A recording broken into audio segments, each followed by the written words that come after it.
속에서 누가복음 9장 43절로 48절 본문을 읽을까요?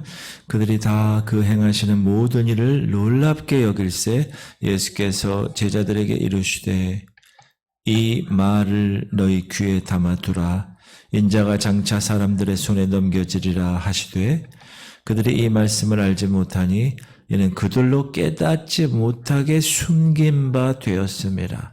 또 그들은 이 말씀을 묻기도 두려워하더라. 제자 중에 누가 크냐 하는 변론이 일어나서 예수께서 그 마음에 변론하는 것을 아시고 어린아이 하나를 데려다가 자기 곁에 세우시고 그들에게 이르시되 누구든지 내 이름으로 이런 어린아이를 영접하면 곧 나를 영접하며 또 누구든지 나를 영접하면 곧 나를 보내신 이를 영접함이라. 너희 모든 사람 중에 가장 작은 그가 큰 자니라. 아멘. 복음서는 특별히 예수님이 직접 말씀하신 말씀이 많기 때문에 우리에게 큰 귀감이 되는 말씀인데, 사람이 살아가는 사회는 각 그 레벨이 있습니다. 계층이 있고 계급이 있고, 어느 곳이건 사람이 모이는 곳에는 다 큰 자가 있고 작은 자가 있기 마련입니다. 근데 사람들은 대부분 자기 자신이 큰 자가 되기를 원합니다. 보세요. 어떻게 사람을 이렇게 1대1로 만나면 대부분 10이면 7, 8명은 다 자기가 주도권을 잡으려고 몇 살이야? 막 이러면서 나이부터 시작해, 한국 사람은. 그래가지고 이제 자기가 막 이렇게 하려는 그런 성향이 있는 것 같아요. 오늘 본문에도 보면 예수님 제자들 사이에서도 이 작은 자와 큰 자에 대한 말이 오고 가고 있습니다. 근데 그들에게 있어서 이 문제는 상당히 나름대로 큰 문제고 심각한 문제로 그들은 여겼다는 거예요. 왜냐하면 얼마 안 있으면 하나님 나라가 이 사람 때문에, 이 예수라는 사람 때문에 세워질 것이고 예수님이 그 세워진 나라의 왕이 되실 터인데, 그때 가서 우리 제자들 그래도 한 자리 해야 되지 않겠어요? 그렇죠? 누가 가장 높은 자리에 오를 것인가에 관심이 있었던 것입니다. 사랑하는 성도님들, 우리에게도 이 문제에 대해서 관심을 가지게 되는 것은 우리들도 하나님 나라에 갈 거 아니에요. 그렇죠? 그럼 이 땅에서 얼마만큼 우리가 어떻게 살았느냐에 따라서 우리가 하나님 나라에서도, 물론 하나님 나라에서 크고 작은 이런 것은 없지만 그래도 하나님께서 원하시는 그 자리, 큰 면류관에 받으시는 그 면류관을 우리가 어떻게 준비할 것인가라는 문제가 제기될 것이기 때문에 그렇습니다. 긍정적인 의미로 그런 얘기하는 것이고, 또 교회 내에서도 누가 더 큰 자냐라는 문제를 가지고 부정적인 면에서 좀 시기하고 질투하고 다투는 그런 경향도 있습니다. 첫 번째 우리가 오늘 본문을 통해서 생각할 것은, 예수님은 그의 제자들에게 그 제자들이 깨닫지도 못하는 말씀을 자주 들려주셨다는 거예요. 아니, 제자들이 이해도 못하고 잘 깨닫는 것 같지도 않는 그런 말씀을 왜 그러면 하시는지 궁금할 때가 있습니다. 하나님 말씀 중에는 듣기는 들어도 깨닫지 못하게 하는 말씀이 있어요. 그건 하나님 그렇게 하신다는 거예요. 오늘 본문에도 보면 예수님이 인자가 장차 사람들의 손에 넘기우리라 이런 말씀을 제자들에게 들려주었어요, 분명히. 근데 제자들은 그 말씀의 뜻을 깨닫지 못했어요. 아직 때가 되지 않았으니까. 이 말을 너희 귀에 담아두라. 인자가 장차 사람들의 손에 넘겨지리라 하시되 그들이 이 말씀을 알지 못하니 이는 그들로 깨닫지 못하게 숨긴 바 되었습니다. 그 사람에게 하나님의 말씀이 아직 때가 안 됐다는 거죠. 이거는 지금도 마찬가지입니다. 여러분이 성경을 읽고 공동체 성경 읽기를 읽고 생명의 삶 큐티 라이트를 하고 광단에서 선포되는 말씀을 듣고 여러 가지 하나님의 말씀을 경험해도 어떤 말씀은 깨닫지 못할 때가 있다. 그거는 그 사람에게 대해서 아직 숨긴 바 되었기 때문에 그렇습니다. 저도 그래요. 저도 어느 날 갑자기 어느 구절이 이게 그 말씀이었구나. 그때는 기분이 너무 좋죠. 그 전까지는 숨긴 바 된 거예요. 그 말씀이 저에게 있어서. 구약 성경에 보면 다니엘 선지자를 비롯한 여러 예언자들이 있는데 그들은 하나님으로부터 말씀을 받고 선포하는 선지자들이잖아요. 예언자들. 근데 특별히 다니엘이나 스가랴 이런 사람들은 종말에 관한 되어질 일에 관한 일들, 환상이나 이런 예언의 말씀을 받았지만 그때 그들은 그 자신이 그것이 무엇인지 알 수 없었죠. 하나님이 직접 말씀하신 것만 대언했을 뿐이죠. 왜냐하면 그들에게 주신 그 예언이나 환상은 종말에 되어질 일이기 때문에 종말에 살아가고 있는 사람들에 의해서 하나님의 사람들 해석되어지고 깨닫게 될 것입니다. 지금 우리들에게 있어서. 그렇죠? 다니엘이 남은 한 일회가 어떻게 된 것인가? 그럼 우리가 어떻게 살아야 되는가? 분명히 성경에 다 나타나 있는데 지금 되어져가는 이 하마스와 이스라엘의 전쟁을 어떻게 우리가 받아야 되는가? 우크라이나와 러시아의 전쟁도 마찬가지고 아프가니스탄의 지진도 그렇고 기근, 코로나 3년간의 전염병 이런 것들. 사랑하는 성도님들, 하나님은 우리에게 반드시 필요한 말씀을 주십니다. 맞습니까? 그런데 적절하게 주신다는 그 사람의 맞게, 그 사람의 믿음의 분량에 맞게, 그 사람의 은혜의 깊이에 따라 주시기 때문에 어떤 때는 그 말씀을 들어도 뜻을 모르고 듣는 경우도 있어요. 그러나 나중에 어느 시기가 가면 때가 되면 깨닫게 하시는 하나님의 은혜가 나타납니다. 그래서 우리가 유익이 되는 거예요. 그래서 제가 여러분에게 항상 말씀하는 성경을 읽으세요. 성경을 읽다가 잘 모르겠어요. 그냥 넘어가세요. 그때 아직 그게 그 말씀이 숨겨져 있는 거예요. 자기한테. 그거 찾으려고 물론 학구적으로 아카데믹하게 연구하고 이렇게 하는 것도 좋아요. 그러나 일반적으로 그냥 모른다? 넘어가세요. 나중에 하나님의 때에 그 숨기었던 것이 드러나게 되면 그때 깨닫게 됩니다. 만약에 전도 초기에 예수님이 공생에 처음 시작할 그 즈음에 지금 이 시대, 지금 요때죠. 예수님이 한 말을 이들이 몰랐는데 이들이 어떻게 왜 몰랐을까? 그 상황이 이들은 예수 그리스도를 고난의 메시아로 생각하지 않았기 때문에 그런 거예요. 그래서 장차 사람들의 내 손에 넘겨져서 십자가에 죽을 것이라는 그런 말을 이해를 못한 거예요. 때가 아직 안 됐기 때문에.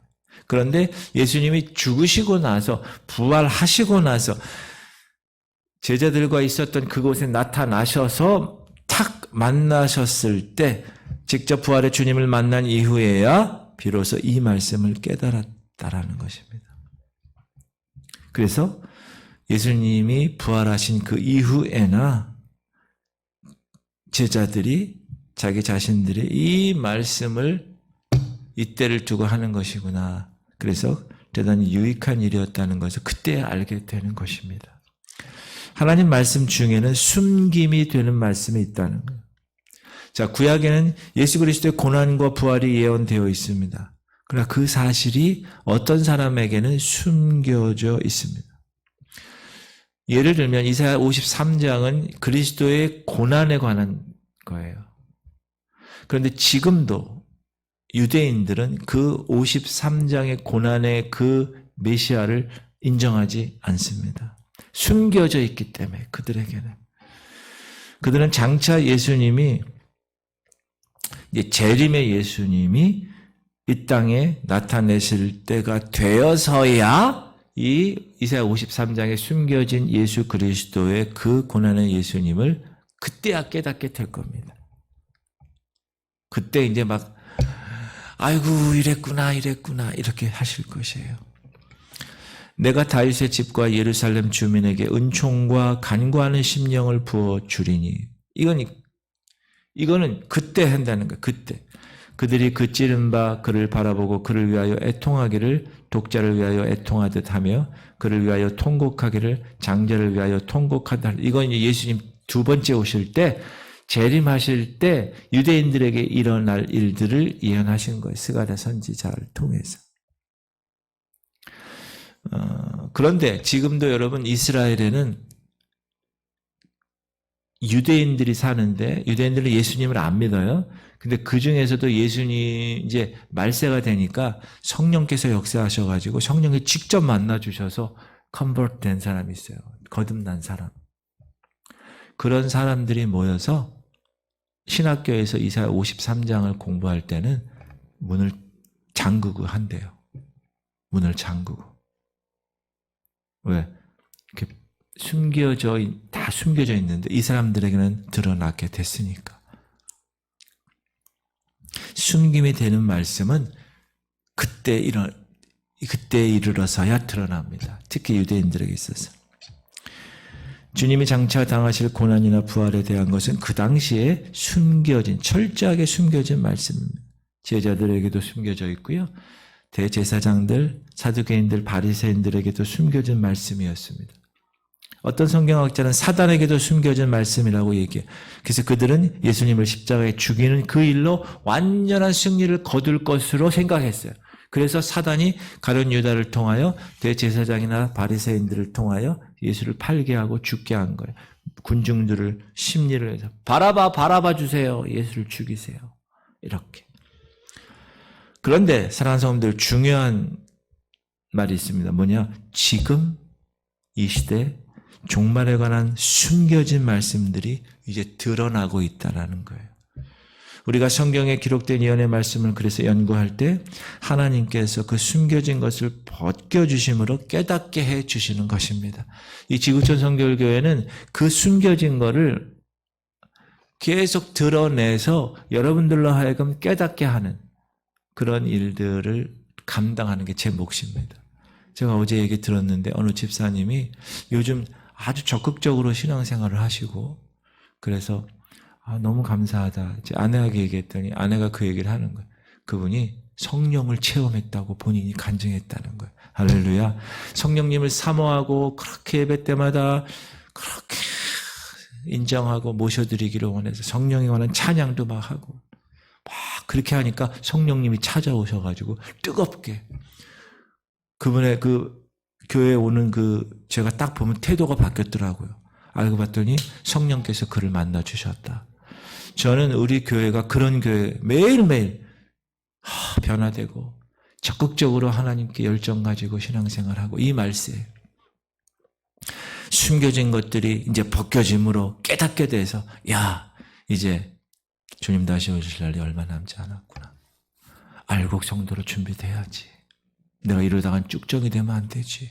이런 도전을 받고 주님의 하나님의 거룩한 자녀로 성장되는 그런 모습을 모두가 다 그렇게 알곡 성도 되기를 주의 이름으로 축복합니다. 그 우리가 지금 이 시대에 할 일이 이 시대. 지금 말세에. 두 번째 생각할 것은 주님을 따르고 있는 12 제자들은 그들의 마음에 언제나 잠재의식 속에 꿈틀거리는 것이 있었다. 뭐냐? 누가 높으냐? 누가 큰 자냐? 그들에게 있어서 매우 중요하니까. 아까도 말씀드렸지만 이제 예수님이 왕으로 등극하면 나는 한 자리 해야 되니까. 그래서 이제 하나님 나라가 이제 속히 올 것 같아. 제자들이 보기에. 왜? 이제 예수님이 이제 예루살렘에 낙이 타고 올라가는 그런 시기가 됐어. 그러니까 표면에 나타나니까 이제 다투는 거예요. 야고보와 요한 형제는 너무 다급한 나머지 다른 제자들을 제쳐놓고 이렇게 아뢰지요. 시작. 세베대의 아들 야고보와 요한이 주께 나와 여짜오되 선생님이여 무엇이든지 우리가 구하는 바를 우리에게 하여 주시기를 원하옵나이다. 이르시되 너희에게 무엇하여 주기를 원하느냐? 여짜오되 주의 영광에서 중에서 우리를 하나는 주의 우편에 하나는 좌편에 앉게 하여 주옵소서. 여기서 벌써 호칭 자체가 선생님이요 이렇게 얘기했다. 주님 이렇게 얘기하지 않고 어처구니 없는 청탁이죠. 청탁. 주님이 이제 왕이 되면 이 나라를 접수하시면 좌의정 우의정은 우리 겁니다. 이거예요. 그때 예수님이 뭐라고 그러시죠? 한 어린아이를 데려다가 앞에 세우시면서 이렇게 얘기하시죠. 예수께서 그 마음에 변론하는 것을 아시고 어린아이 하나를 데려다가 자기 곁에 세우시고 그들에게 이르시되 누구든지 내 이름으로 이런 어린아이를 영접하면 곧 나를 영접하며 또 누구든지 나를 영접하면 곧 나를 보내신 이를 영접함이라. 아멘. 왜 여기서 주님은 어린아이의 영접에 대한 말씀으로 누가 크고 작으냐에 대한 변론에 관해서 교훈하셨을까?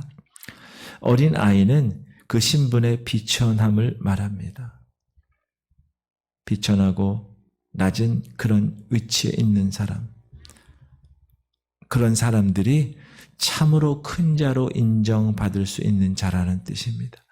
낮은 자리에 있는 형제들, 신분이 낮고 가난하고 멸시당할 수밖에 없는 약한 자, 그런 자들을 사랑하고 그들을 위해서 헌신하고 봉사해 주는 사람이 하나님 나라에서, 교회에서 큰 자로 인정받을 수 있다라는 사실을 교훈해 주신 것입니다. 작은 그이가 큰 자니라. 시작.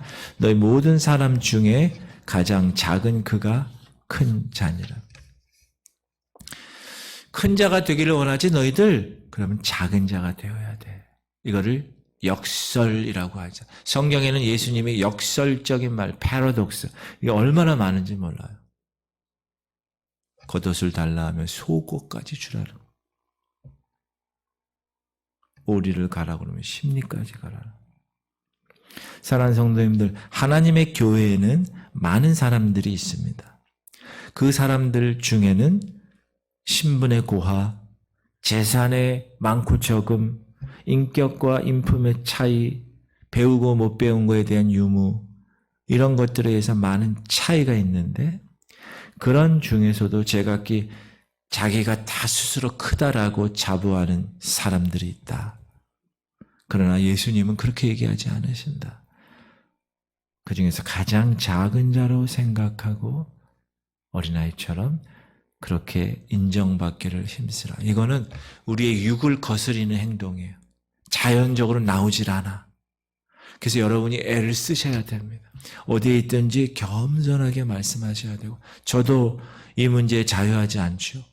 그래서 의식을 자꾸 하는데 본능적으로 나오는 경우가 많다는 거예요. 그러면 여러분이 항상 이 말씀을 붙들으시기를 바랍니다. 겸손한 자란 자신을 모든 사람들에 비해서 높은 것이 없고 나은 것이 하나도 없다고 여기는 사람. 언제나 나보다 다른 사람들의 의견을 존중하고 다른 사람들의 인격을 존귀히 여기는 사람. 그리고 모든 일에 올바르고 의롭게 내 견해가 있다고 해도 다른 사람의 견해를 먼저 인정해 줄 아는 사람. 그 겸손이 근데 힘들죠. 이 땅 살아가는 이 땅은 힘의 원리가 지배되는 사회이기 때문에 겸손하면 못 산다고 얘기를 해요. 많은 피해를 받아요. 희생이 따르는 삶에 이거는. 그래서 사람들이 안 하려고 그래. 근데 겸손한다고 하는데 진실이 따르지 않는다. 그거는 참 겸손이 아니에요. 위장된 겸손이죠. 그거를 하나님은 외식이라고 얘기해야죠. 지적하시죠. 그러므로 우리는 겸손이라는 말에 매우 조심해야 합니다. 그리고 작은 자가 되라고 말씀하신 하나님은 하나님의 나라에서는 스스로 비천한 자의 자리에 서라. 그렇게 말씀하시면 자신을 존귀한 줄로 여기는 사람, 하나님께 비천히 여김을 받을 사람이다. 이렇게 얘기하는 거예요. 예수님이 이 땅에 태어나셔야 되는데 누구를 통해서 태어날까 하시다가 마리아라는 여인을 통해서 성령으로 임신해서 잉태돼서 태어나고 싶으셨어요. 그래서 은혜를 입었더라 마리아가. 그래서 마리아에게 가서 이렇게 될 것이라고 가브리엘 천사가 얘기했을 때 마리아가 어떻게 하죠? 주의 계집종이오니 말씀대로 내게 이루어지리라.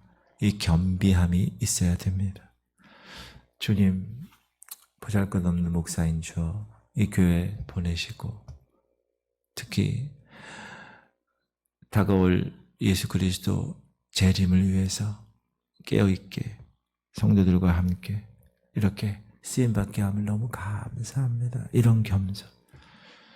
우리의 겸손의 모델은 누구죠? 최종적으로 예수 그리스도. 제가 좋아하는 빌립보서 2장. 그런 근본 하나님의 본체시나 하나님과 동등됨을 취할 것으로 여기지 아니하시고 오히려 자기를 비워 종의 형체를 가지사 사람들과 같이 되셨고 사람의 모양으로 나타나사 자기를 낮추시고 죽기까지 복종하셨으니 곧 십자가에 죽으심이라. 우리들이 하나님의 나라 하나님의 교회에서 취할 태도가 바로 예수 그리스도의 태도입니다. 비천한 존재로 낮추어야 하나님이 지극히 높여 모든 이름에 뛰어난 이름을 주사 하늘에 있는 자들과 땅에 있는 자들과 땅 아래에 있는 자들로 모든 무릎을 꿇게 하시고 모든 입으로 예수 그리스도를 주라 시인하여 하나님 아버지께 영광을 돌리게 하셨느니라. 왜 그렇게 하셨어요? 예수님이 저렇게 죽기까지 복종하셔서 자기를 낮추시고 십자가에 죽으셨기 때문에 하나님이 그를 높이신 것입니다. 비천한 존재로 낮추어야 하나님이 높이십니다. 하나님이 인정을 하십니다. 하나님이 인정할 때 그 사람은 진짜 인정받는 것. 그리고 자신의 부족함과 죄인됨을 바라볼 수 있는 자가 되어야 됩니다. 여러분, 이 세상에 완전한 사람이 누가 있어요? 한 명도 없죠. 그러므로 자신의 부족을 안다는 일은 자기 발전의 시작입니다. 자신을 계속 점검하는 거예요. 제가 계속 강조하죠. 내 상태를 계속 점검하는 거예요. 영적 상태를. 내 죄를 바라볼 수 있는 사람은요, 어느 누구 앞에서도 자기 자신을 내세울 수 없습니다. 주님, 저는 죄인입니다. 나를 떠나시옵소서. 직접 주님을 만난 사람은 이렇게 고백할 수밖에 없는 것입니다. 자신의 부족과 자신의 죄를 바라보는 가운데 자신의 비천함과 하나님 앞에서의 죄인됨을 깨닫고 사는 삶, 그분이 하나님이 높이시는 분입니다. 사랑하는 성도님들, 우리는 교회 공동체에서 높은 사람이 되려고 하지 말아야 합니다. 그러나 하나님으로부터는 높은 자로 인정받기를 원하는 사람이 되시길 바랍니다. 하나님 앞에서의 큰 자가 되시기 바랍니다. 사람들 앞에서 큰 자가 되기 위해서 어떻게 하면 악할까 그런 신경 쓰지 마시고 가장 작은 자의 위치에서 가장 낮은 자리에서 헌신하고 봉사할 때 하나님은 그를 지극히 높이시고 가장 큰 자의 상급을 주실 것입니다. 그런 주인공들 되시기를 주님의 이름으로 축복합니다. 기도합시다. 주님, 우리 성